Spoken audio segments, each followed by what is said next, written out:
It's hard to find the words to describe the forms that lie across this landscape.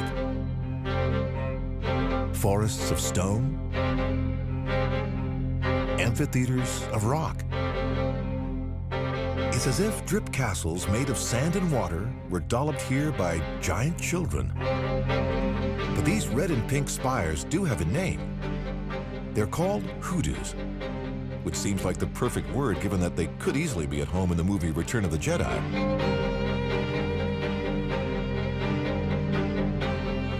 Years of rain and water lash this landscape of limestone rocks, leaving these otherworldly shapes.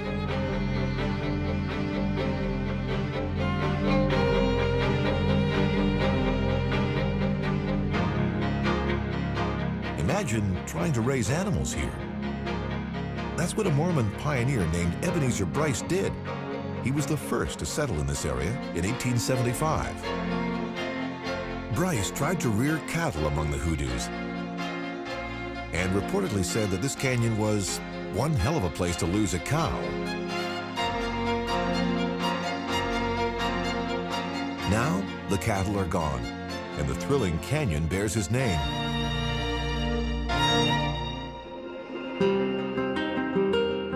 But despite its dry desert landscapes, Utah is a land of endless surprises, and the Glen Canyon National Recreation Area is one of them. Rivaling Arizona's Grand Canyon for sheer majesty, Utah's Glen Canyon leaves those who see it similarly speechless. Images of this landscape can look like those that rovers might send back to Earth from distant planets.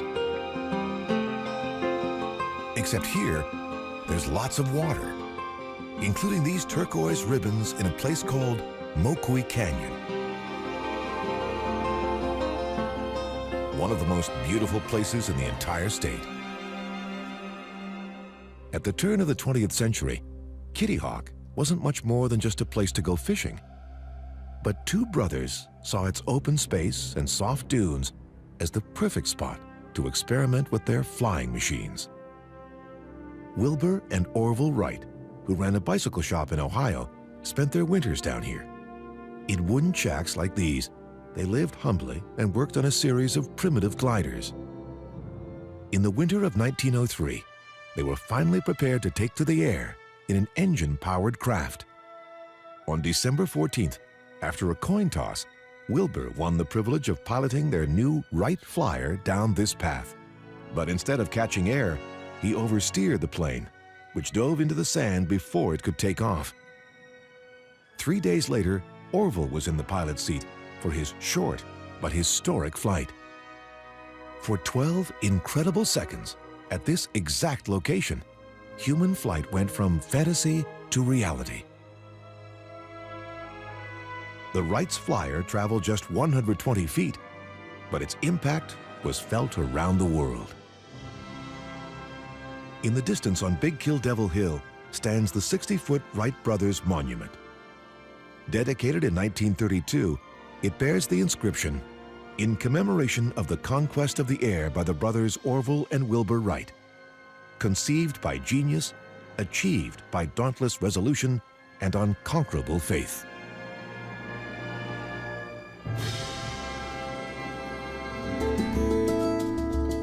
The slow but powerful rhythms that define Mississippi begin with the river that gives the state its name. Called Father of Waters by the Native American Ojibwe tribe, the Mississippi rolls some 2,350 miles through the heartland of America. Virtually every raindrop that falls between the Appalachian Mountains and the Continental Divide eventually finds its way down this mythic waterway.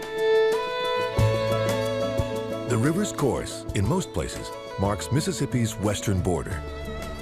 It moves goods, deposits fertile soil, and has played a strategic role in history. But when the Big Muddy overflows its banks, it ravages crops, homes, and lives.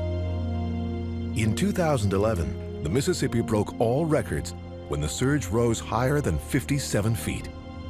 The flood swept inland more than 60 miles, swamping golf courses and houses. But it's farmers that bear the brunt. This year, Mississippi farms had more than $250 million in losses. But it could get a whole lot worse.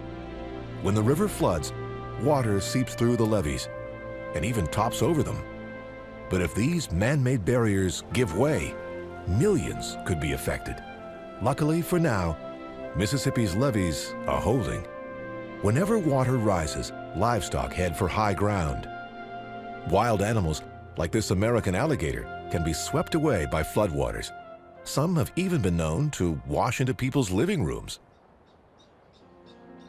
But high water doesn't touch these colonies of herons and egrets. In the treetops of this forested floodplain, they're right at home. From the air, it's possible to get a rare view of these nesting birds, which are usually only spotted standing solitary in shallow waters.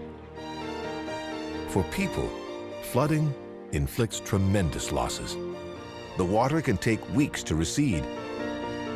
But for the 12,000 years that humans have occupied this land, they have accepted the river's dangers in exchange for its gifts. A rocket towers high over the Alabama city of Huntsville. It's a Saturn V, the most powerful launch vehicle ever sent into space.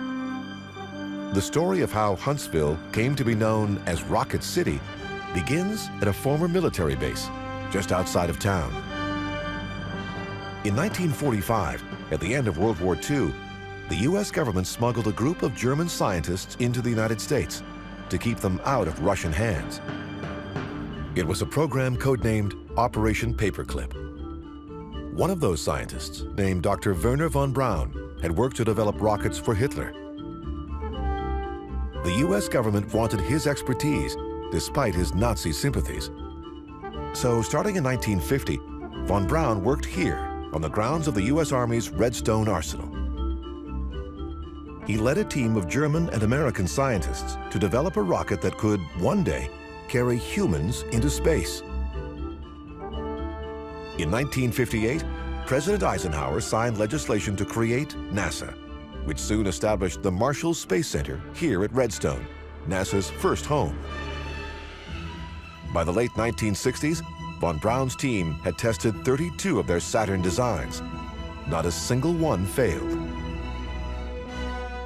Finally, in 1969, powered by a Saturn V, Neil Armstrong and Buzz Aldrin lifted off and became the first to set foot on the moon. Thanks to the Marshall Space Center, Huntsville is also home to one of the biggest concentrations of high-tech companies in the country. Siemens, Boeing, and a wide range of other aerospace-related firms whose names are less familiar to the public all call Huntsville home. Huntsville continues to live up to its nickname, Rocket City. Inside the McMorrow Missile Laboratories, scientists develop a wide range of missiles for military use. And the nearby Huntsville Airport is still a place to see amazing flying machines. Like this Boeing Dreamlifter, one of the highest capacity cargo planes in the world. The fortunes of many in Alabama are still soaring on the frontier of space exploration. There may be no place in America with stranger aviation stories than this.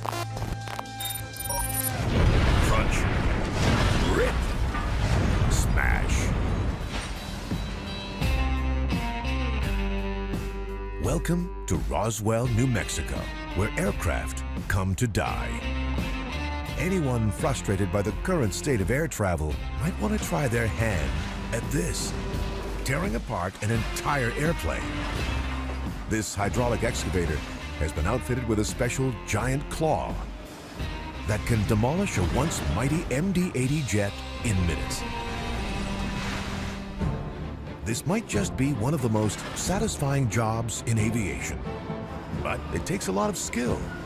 You try plucking out the plane's bathroom as neatly as this.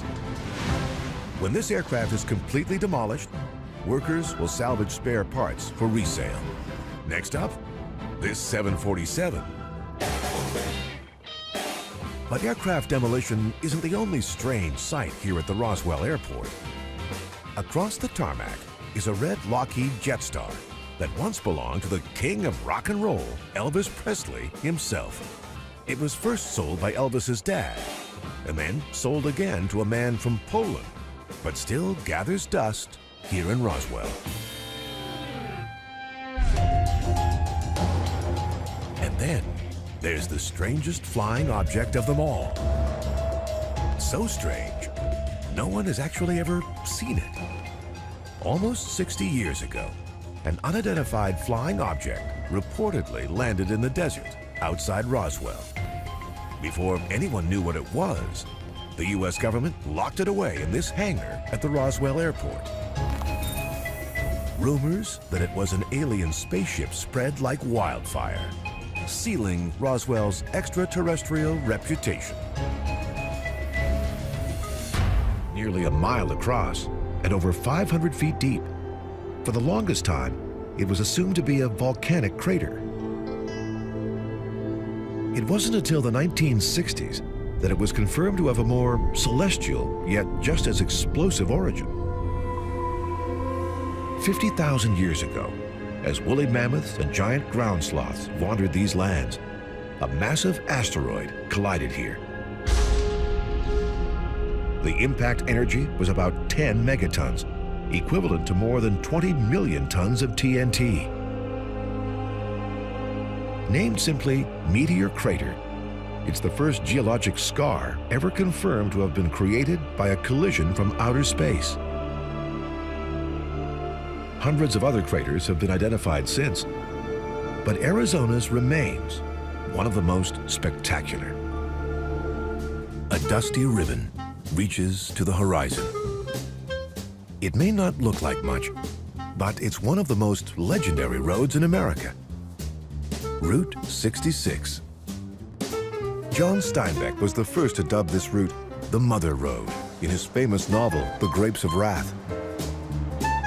Commissioned in 1926, it ran from the Midwest across the Great Plains to California, cutting the drive from Chicago to Los Angeles by 200 miles.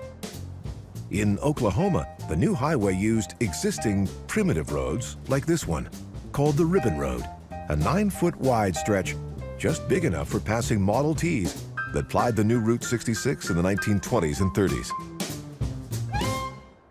It wouldn't have been able to reach California without bridges like this one. The now historic Pony Bridge was completed in 1933. Named for the steel pony trusses that were used to build it, for Oklahomans, it was finished just in time. Within just 5 years, thousands of Depression-era migrants packed all their belongings into whatever vehicles they had and crossed the Pony Bridge, fleeing Oklahoma and its Dust Bowl devastation to search for jobs and a better life. For those early travelers and others, roadhouses and gas stations were their lifeline. And there may be no fuel stop on Route 66 more famous than this one, Lucille's Place. Lucille Hammonds and her husband Carl opened this rest stop in 1941. When times got hard, as they often did, Lucille would trade gas for whatever weary travelers had to offer. That's how she earned the nickname Mother of the Mother Road. But as America's interstate highway system snaked across the land, Lucille's Place and Route 66 were rendered obsolete. Though that hasn't put an end to nostalgia for this historic highway or new rest stops along the way. This is the largest area of protected wilderness in the continental United States. The Adirondack Park covers 6.1 million acres, 1/5 of New York State. It's nearly 8 times the size of California's Yosemite. Unlike most mountain ranges, the Adirondacks are not strung out in a chain. Instead, they're formed as a giant dome, 160 miles wide. This region was once flat, but 5 million years ago, giant forces from below pushed up rock and soil, creating the Adirondacks peaks and valleys. They are almost as impenetrable today as they were 400 years ago. The Adirondack Park's lakes and streams are some of the country's hidden treasures, but one is well known around the world, Lake Placid was the site of one of the greatest events in American sports history. It was here, during the Winter Olympics in 1980, when the U.S. hockey team, made up largely of amateur players, beat the Soviets in what's been called the Miracle on Ice.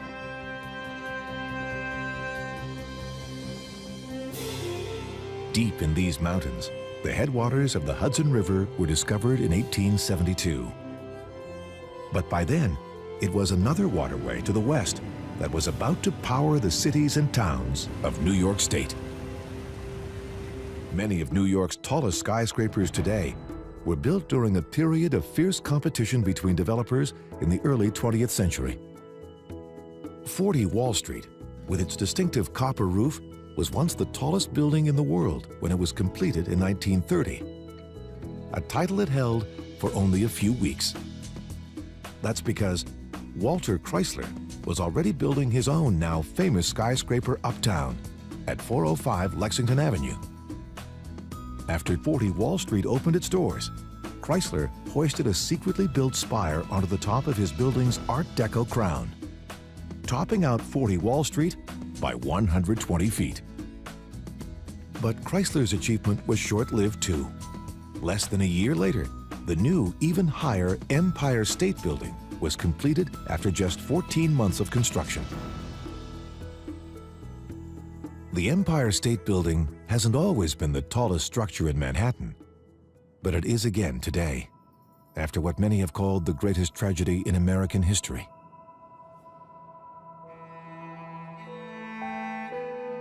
These are the footprints of the Twin Towers. On September 11th, 2001, clouds of ash engulfed Lower Manhattan after terrorist attacks brought down the city's tallest buildings, the towers of the World Trade Center. It happened here at Ground Zero.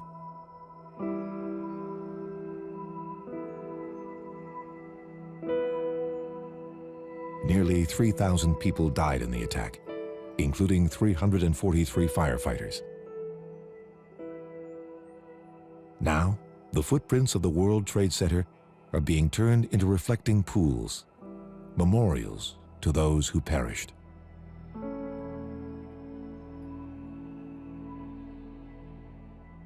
And New York City's skyline is about to change again. A new tower is rising above Ground Zero. More than 1,000 workers are building America's tallest skyscraper. It's the largest construction site in the country. One World Trade Center, also known as the Freedom Tower, will rise a symbolic 1,776 feet. Even before the Wright brothers took off in their first plane, Kansans were already dreaming of flight. The first efforts at manned flight in the state date back to the late 1800s. The first commercially produced airplane in the United States made its debut over Wichita in 1920. By the end of the decade, groundbreaking Wichita aviation pioneer Lloyd Stearman was designing biplanes like these, and designing them so well that almost 90 years later, they're still taking wing. But in the 1920s and 30s, Stearman wasn't the Kansan aviator making the biggest headlines around the world. That honor went to Amelia Earhart, a fearless aviatrix born here in Atchison, in her grandmother's white frame house. Earhart spent much of her childhood in this home. Perhaps its perch high above the Missouri River is what inspired her to dream of taking flight. Her dream came true in 1921 when she bought her first plane and quickly claimed the title of the first female pilot to ascend to 14,000 feet. She would go on to worldwide fame as the first woman to fly across the Atlantic, the first to do it alone, and the first pilot of either gender to fly solo from Honolulu to Oakland and from Mexico City to Newark. But Earhart's dreams of airborne glory came to a mysterious end on July 2nd, 1937. she disappeared over the Pacific during an attempt to become the first female pilot to fly around the world. Today, she and her adventurous spirit are commemorated just outside Atchison in this massive earthwork by Kansan artist Stan Hurd. Hurd used tractors, plows, lawnmowers, and weed whackers to prepare the ground for this 1-acre portrait. Then, he handcrafted Earhart's profile from 50 tons of stone and planted 500 rug junipers and other plants to fill in her goggles and helmet. All to create an earthbound memorial to a high-flying Kansan, which, appropriately enough, is appreciated best from the air.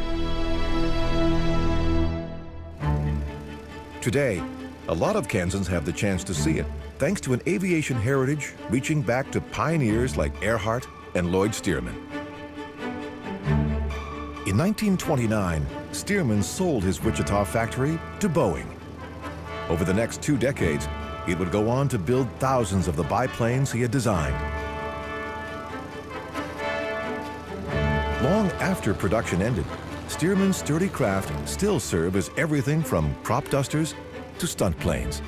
A Stearman biplane even played a starring role in one of Hollywood's most iconic moments, the attempt to murder Cary Grant in a cornfield in Alfred Hitchcock's North by Northwest. But Boeing didn't buy Stearman's factory just to get their hands on his little biplane. The company wanted to expand his plant and use it to build giant commercial and military aircraft. Boeing grew into an international aviation powerhouse and one of the biggest employers in town. But it was just one of many companies making planes here in those days. So many that in 1929, the Aeronautical Chamber of Commerce of the U.S. named Wichita the Air Capital City. For blues pilgrims, Clarksdale is Mecca. Just outside town, Highway 61 crosses over Highway 49. Legend has it that it was at this crossroads that Delta bluesman Robert Johnson made a deal with the devil, selling his soul in exchange for supernatural guitar skills. The blues grew a reputation for being the devil's music. The idea was that it must be bad for it to sound so good. In the first half of the 20th century, Clarksdale was the big town of the Delta, where folks went to spend money and have a good time. Juke joints filled the town. Many, like Red's Lounge, still operate to this day. Sharecroppers pass through shabby storefronts like this one to hear a new music. An earthy blend of African rhythms, spiritual hymns, and the field hollers of hard labor. It grew out of the darkest reaches of life, but was always balanced by a wry humor. Much of Clarksdale's heritage is housed here at the Delta Blues Museum, located in the old freight depot. It celebrates the musicians who are closely associated with the town: Charlie Patton, Son House, Robert Johnson, Muddy Waters, John Lee Hooker, Sam Cooke, and Ike Turner. Some blues musicians never left the Delta. Others, like Muddy Waters, did. It's said he boarded a bus right here at this station and joined the 6 million other black Southerners in the Great Migration North. "I'm going to pack my suitcase," Muddy sang, "and make my getaway." The exposure Muddy Waters' music found in Chicago launched the Delta Blues into the mainstream. It's influenced musicians around the world. But it's Clarksdale that remains ground zero for the blues. That's also the name of this blues club, co-owned by actor and Mississippi native Morgan Freeman. Ground Zero sometimes books national acts, but in the Delta, there's always plenty of local talent. It's said that every resident in the state is less than 85 miles from one of 4 of America's Great Lakes: Erie in the southeast, Huron to its east, Superior to the north, or Michigan on its west coast. Once, this area was covered by a great sheet of ice called the Wisconsin Glacier. After that ice melted, roughly 14,000 years ago, Paleo Indians arrived. they hunted mastodons and mammoths, caribou and beaver. More recently, descendants of these early tribes explored the area's waterways in dugout canoes, fishing the many inlets that still line Michigan's coast today. From the air, this is as varied a shoreline as any in North America. Endless beaches, remote pine forests that reach right down to the water, miles of marsh, and a giant wall of sand towering above Lake Michigan. It's called Sleeping Bear Dunes National Lakeshore and is often ranked among the nation's tallest sand dunes. But that's not quite accurate. This isn't a typical dune. The sand on its surface actually rests atop a bluff of rock and gravel left by a glacier, which is why it's called a perched dune. But scientists say that it may not be perched here for long. Westerly winds off Lake Michigan are moving Sleeping Bear Dune inland at an average rate of 2 feet per year. It's 450 feet high from top to bottom. Climbing back up can be hard work. Pulitzer Prize-winning author Carl Sandburg has said that these dunes are to the Midwest what the Grand Canyon is to Arizona and the Yosemite to California, a signature of time and eternity.